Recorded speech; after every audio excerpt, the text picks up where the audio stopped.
Good morning all of you, how are you, कैसे हो आप सभी। आज हम हमारे पैराग्राफ को आगे बढ़ाते हुए पढ़ेंगे। कल हमने यहाँ तक पढ़ लिया था कि जो मध्यकालीन और आधुनिक भारत में जो वर्गीकृत किया था उसमें कुछ अपनी समस्याएं थी। इसके आगे हम आज पढ़ेंगे। This periodisation is borrowed from the west where modern period is associated with the growth and development of science, rationalism, humanist logic, freedom and equality. द पेरिडिशन का मतलब होता है अवधि। ये जो अवधि थी इस बोरोड यानी कि उधार ली गई थी फ्रॉम द वेस्ट। वेस्ट मतलब कि पश्चिम से। तो ये जो अवधि थी ये पश्चिम से उधार ली गई थी।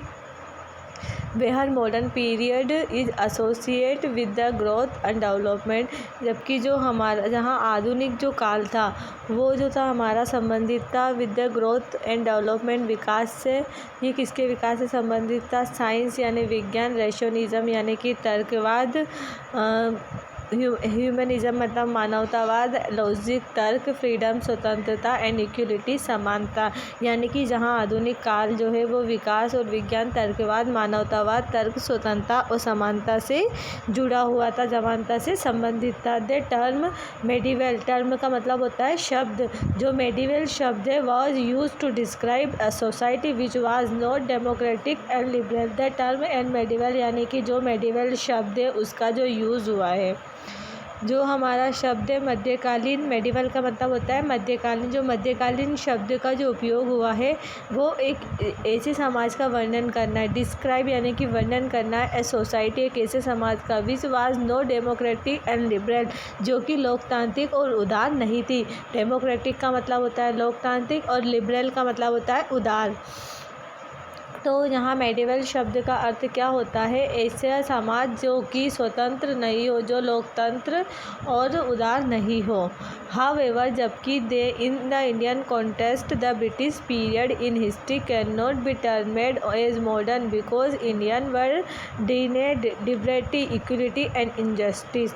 हाउएवर यानी कि जबकि, जो इन द इंडियन कॉन्टेक्स्ट जो भारतीय जो संदर्भ है उसमें, भारतीय संदर्भ में, इतिहास में, जो ब्रिटिश पीरियड यानी कि जो ब्रिटिश काल है, इन हिस्ट्री इसका जो इतिहास है, can not be termed as modern यानी कि इसमें जो इतिहास था वो मॉडर्न नहीं था, मतलब आधुनिक नहीं कहा जा सकता था। मतलब कि जो उस समय जो ब्रिटिश पीरियड था, ब्रिटिश का शासन था, तो भारत को जो है स्वतंत्र नहीं कहा जा सकता था, आधुनिक नहीं कहा जा सकता था। बिकॉज क्योंकि Indian were denied liberty, equality and injustice, क्योंकि जो भारत में जो था स्वतंत्रता, समानता और न्याय से वंचित रखा गया था। मतलब कि उस समय यहाँ पर ब्रिटिश का शासन था, इसलिए जो है भारत को जो है स्वतंत्रता, लिबर्टी यानी कि लिबर्टी, समानता और न्याय और जो इसमें इक्वलिटी, समानता वगैरह नहीं थी। There was no economic progress and the Indian industry decline rapidly.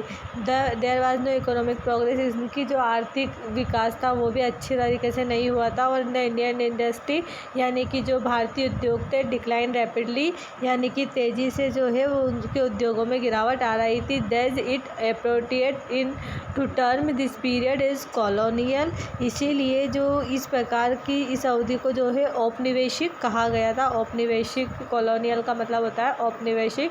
तो वे समय जब भारत की आर्थिक स्थिति बहुत तेज़ी से घट रही, बहुत तेज़ी से गिरावट उसमें आ रही थी, यानी कि उद्योगों में कमी आती जा रही थी, तो उस समय को जो है कॉलोनियल यानी कि औपनिवेशिक समय कहा जाता है। तो इस तरह हमने जो है पेरिडिशन ऑफ हिस्ट्री का आज पैराग्राफ कंप्लीट कर लिया है, जिसमें हमने हिस्ट्री की जो अवधि है उसके बारे में पढ़ा है। इसमें जेम्स मिल के बारे में हमने पढ़ा है कि वो एक जो है स्कॉटिश फिलोसोफर, हिस्टोरियन थे, जिन्होंने भारत के जो इतिहास है उसको कई भागों में डिवाइड किया है धर्म के आधार पर, लेकिन वो गलत साबित हुआ। और इसके आगे हमने जो है तो इन्होंने और भी इसको मेडिवल और जो एनिसेंट है इनमें डिवाइड किया है, वो उसके द्वारा हमने पढ़ा है।